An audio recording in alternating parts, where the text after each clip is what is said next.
a lot of times people ask me, well, what happens when it runs out of fuel, right?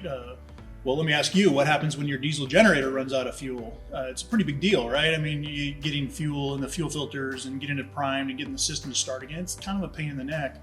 And with the Evergreen, it's so much simpler than that. Hooking the extra propane tank up to it, seconds later, the machine will start. You don't need to prime it. There's nothing more to do. The pressurized gas is in its nature going to start the engine. It's so simple. The diesel engine guys will be excited to find out that it's just as easy to use the Evergreen on propane than it is. It's actually easier than a diesel generator set is.